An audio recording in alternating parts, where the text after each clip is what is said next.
vemos a un nadador de 200 metros o un 4000 persecución en el ciclismo, la frecuencia cardíaca posiblemente llegue al máximo, al 100%, porque en un evento que dure alrededor de los 4-6 minutos, donde uno de los factores determinantes es el VO2 max, un VO2 max genético alto, se necesita llegar a intensidades del 100%.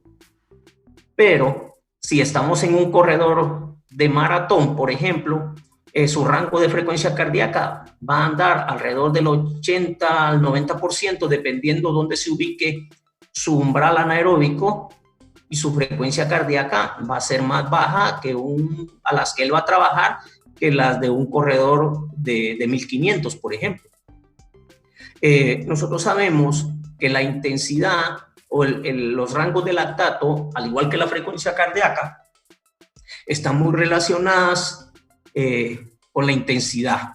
Los rangos de frecuencia cardíaca, los rangos de lactato para eventos muy cortos, explosivos, anaeróbicos alácticos, nosotros sabemos que la misma palabra lo dice, son alácticos, no, o sea que no hay formación de acumulación de lactato, pues ahí el lactato prácticamente es casi igual al basal.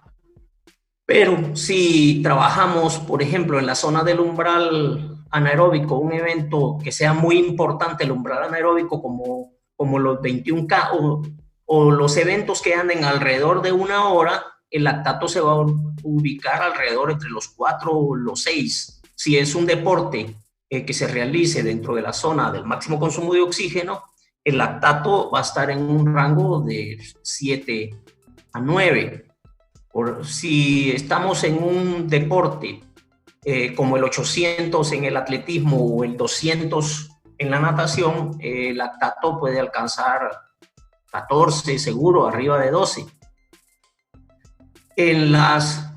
Otro aspecto importante que nosotros tenemos que tener en cuenta en la caracterización de nuestro deporte, cuáles son las cualidades psicológicas que debe tener un atleta que practica nuestro deporte para que se dé con éxito. No son las mismas necesidades psicológicas de un corredor de velocidad o un deporte de combate, que es un deporte de larga duración donde tiene que haber un poco más de control emocional.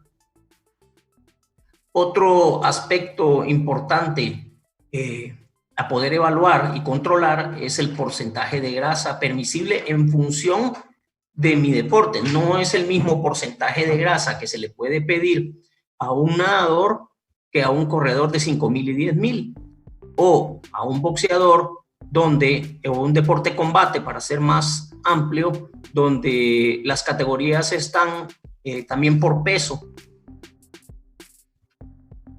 Otro aspecto que nosotros podemos evaluar y controlar, ya sea en el seguimiento de nuestros atletas o en selección de talentos, es la composición corporal idónea. Cuando hablamos de composición corporal, estamos hablando, si estamos hablando de un tipo ectomórfico, endomórfico o mesomórfico.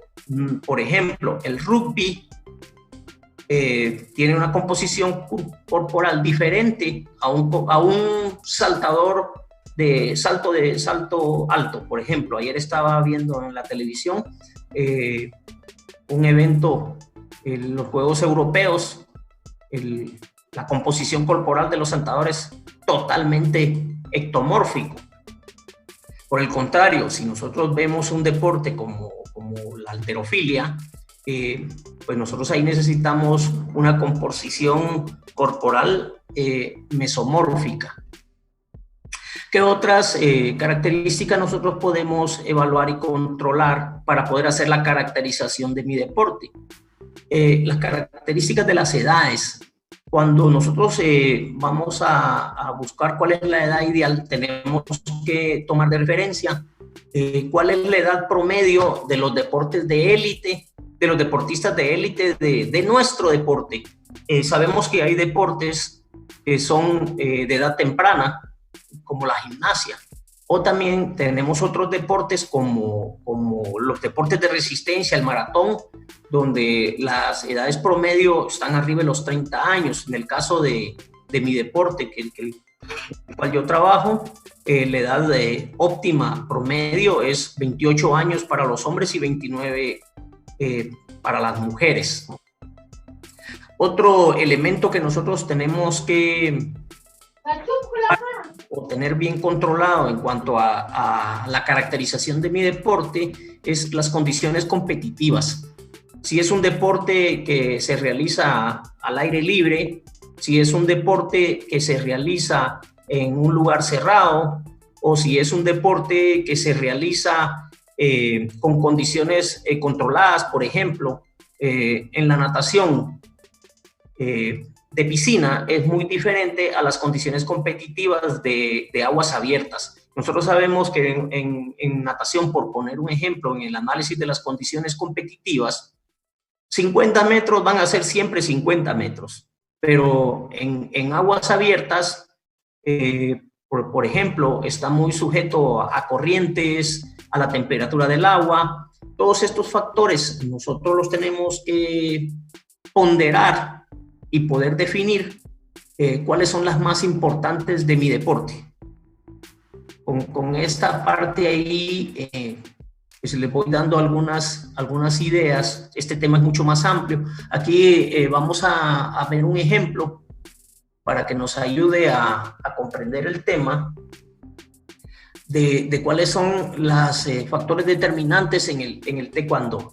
Dice que aquí tenemos dividido en 3 directrices determinantes del rendimiento, directrices condicionantes y características psicológicas a entrenar.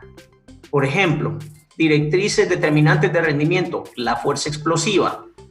¿Por qué? Porque la potencia que tiene que tener el golpe es importante para la efectividad. La resistencia a la velocidad, ¿por qué? Porque hay que hacer movimientos rápidos de manera continua. Resistencia especial competitiva, el análisis táctico y la velocidad de reacción.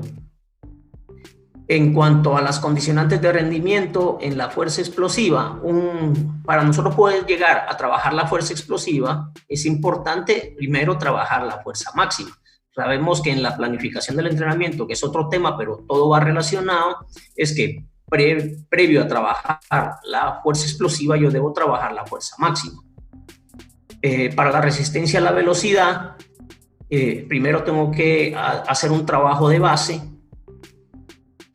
luego hacer un trabajo de resistencia mixta para llegar a trabajar la resistencia especial competitiva.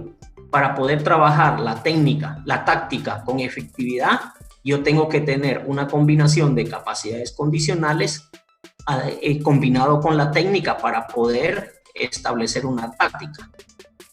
Y la velocidad de reacción está condicionada por la velocidad de movimiento.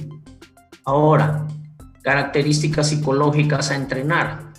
Motivación, alto nivel de motivación enfocada hacia el rendimiento debe ser intrínseca alta y motivación extrínseca alta. Dice ansiedad de estado baja y ansiedad rasgo bajo. Es un tipo que debe aprender a controlarse. Alta atención activa y atención voluntaria. Para poder él hacer movimientos de contraataque a una alta velocidad de reacción, tiene que tener un alto nivel de atención. Y en el caso del ejemplo que estamos analizando, que es del taekwondo, y que esto debe ser una característica psicológica también a muchos deportes, es la tolerancia a la frustración. Bien. Esta grafiquita para mí es como la Biblia para poder entender la Biblia del deporte, en el caso de la fisiología, para nosotros poder entender y ubicar nuestro deporte dentro de este esquema. Parte de lo que está aquí, de lo que estamos viendo aquí, lo analizaron hoy con la licenciada. Aquí tenemos una relación entre la duración de un evento, la velocidad y un ejemplo de las distancias. En el caso aquí, para poder nosotros hacer nuestro análisis, está tomado de un ejemplo del atletismo. Sin embargo, esto nosotros lo podemos aplicar a cualquier deporte. Lo primero es que vemos que en eventos de duración hasta 10 segundos, lo que predomina son los fosfatos, o sea, los trabajos anaeróbicos alácticos. Cuando vamos avanzando en el tiempo, alrededor de un evento que dure los 40 segundos,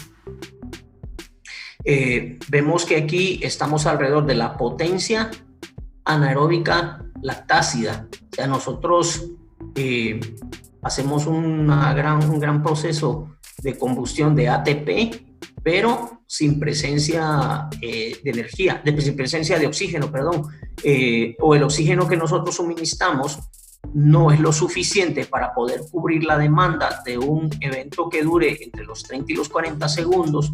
Aquí, en este punto, están entre los 20 segundos, por aquí en este punto estarían los 200 metros de atletismo.